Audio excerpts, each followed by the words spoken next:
Bonjour, c'est le temps, it's time, es el tiempo.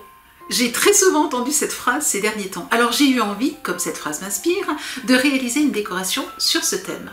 Une horloge, puisqu'on parle du temps, et puisqu'on parle du temps, eh bien c'est aussi le temps de démarrer les décorations de Noël. Pour réaliser ce tableau dans un style naïf, vous allez voir qu'il n'est nul besoin de savoir bien peindre. Je vais vous montrer quelques astuces qui vous aideront et vous simplifieront la réalisation de ce paysage enneigé. Vous trouverez la liste des produits utilisés dans le bloc de présentation de la vidéo. J'ai choisi de décorer une horloge.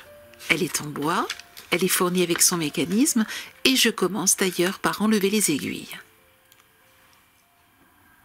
Je trace ensuite deux marques, une à 16 cm du bord gauche et l'autre à 9 cm et demi.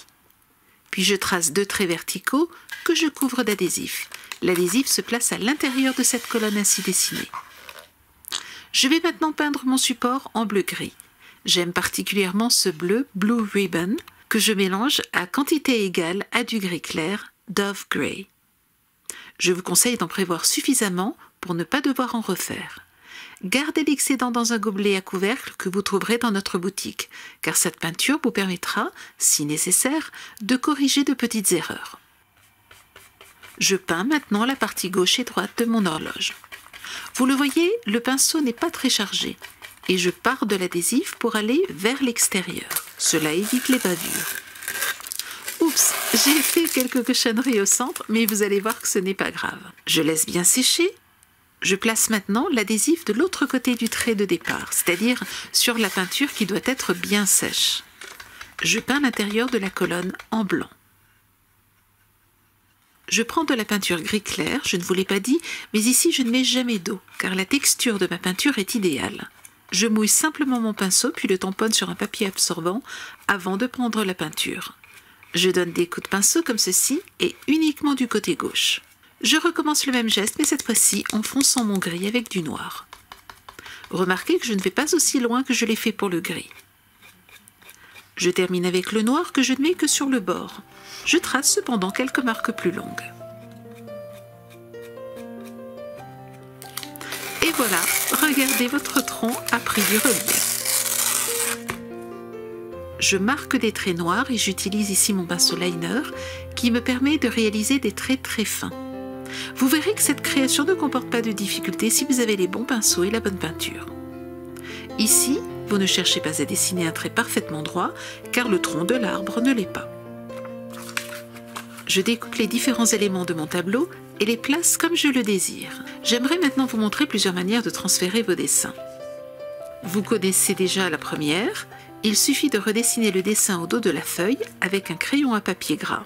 Ensuite, retracez le dessin au recto pour que le crayon au verso se transfère sur la feuille.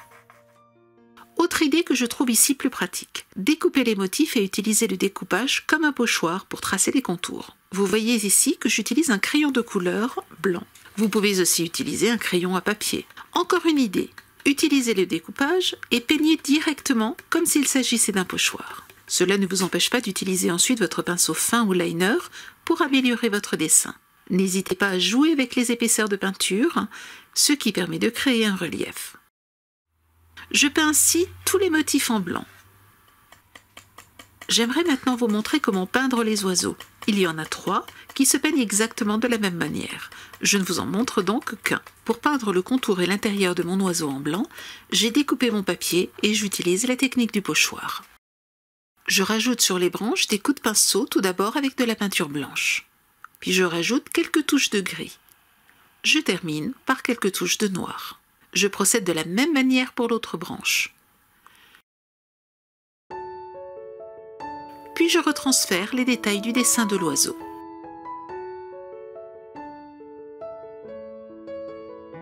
Je peins en gris le corps de l'oiseau. Vous voyez ici, j'ai un peu trop débordé. Pas de souci, je repasse mon bleu-gris et efface ainsi mon erreur. Pour apporter un effet de duvet sur la tête et le ventre de l'oiseau, je tapote de la peinture blanche avec un pinceau à bout rond. Vous pouvez aussi faire de tout petits points avec un pinceau fin.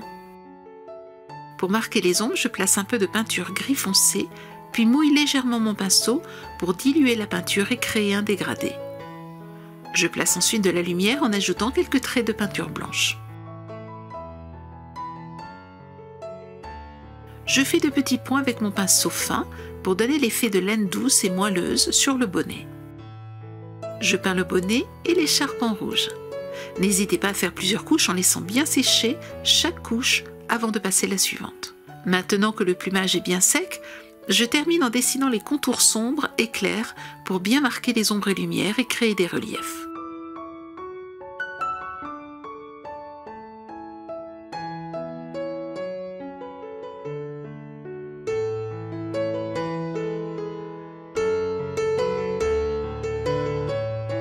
Pour le bec, je vous montre une petite astuce simple. Utilisez un marqueur noir fin pour tracer le bec, puis ajoutez de la peinture marron clair dedans. Passons maintenant au panneau. Je commence par le peindre en marron clair. Miel foncé ou teinte des Indes convient tout à fait. Je ne cherche pas à avoir un fond parfaitement régulier, bien au contraire. Je rajoute quelques touches de marron foncé avec un pinceau presque sec. Je procède comme pour l'arbre. J'utilise la technique du pochoir pour peindre les ombres du panneau. Vous le voyez, ce n'est pas difficile. Il ne reste plus qu'à parfaire les bords puis rajouter quelques petits traits.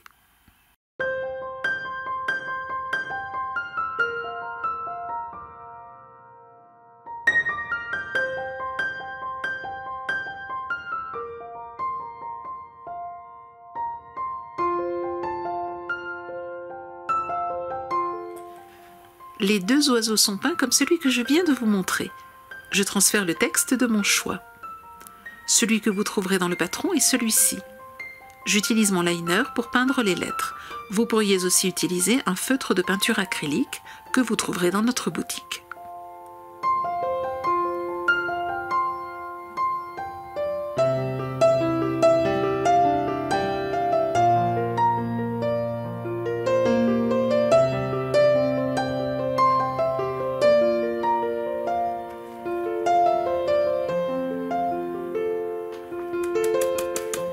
Je découpe les motifs représentant les petits cerfs et utilise ma feuille de papier comme un pochoir. Là encore, vous le voyez, pas de difficulté.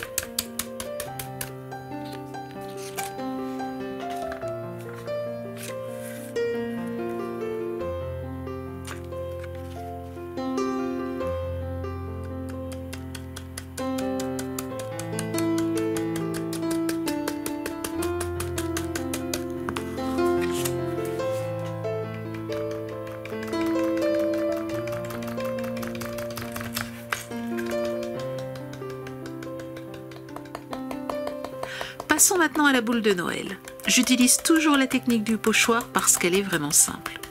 Je commence par peindre la boule en rouge, puis je rajoute des coups de pinceau en mélangeant du rouge avec du noir. Je replace un peu de rouge vers la gauche et vers le centre de la boule.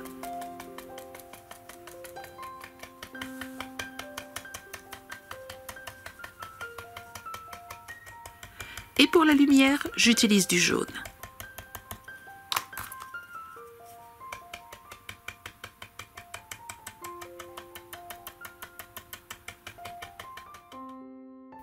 Une fois que tout cela est bien sec, je peux rajouter quelques touches de peinture blanche.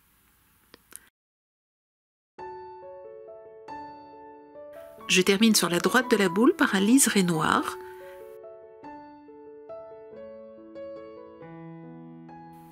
Ensuite, j'utilise du rouge. Et sur la gauche, un liseré blanc. Je termine par quelques coups de pinceau pour donner un reflet de lumière sur ma boule.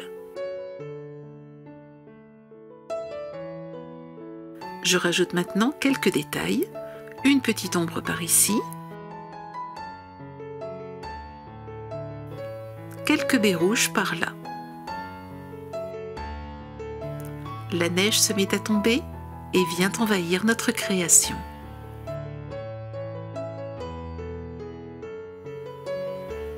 Je replace les aiguilles. J'utilise de la pâte structurante effet neige et la place avec une spatule en veillant à ce que les aiguilles de l'horloge ne soient pas gênées dans leur mouvement. la tempête de neige s'est levée et de petits tas de neige viennent couvrir les branches des arbres. Les personnages de notre création sont eux aussi couverts de neige. Qui a bien pu faire une mauvaise blague au petit oiseau qui a reçu une boule de neige en plein bec? Nul doute, les petits cerfs sont responsables. Le vent est de la partie, il plaque la neige sur le tronc de l'arbre. La neige est arrivée, c'est le temps des préparatifs de Noël.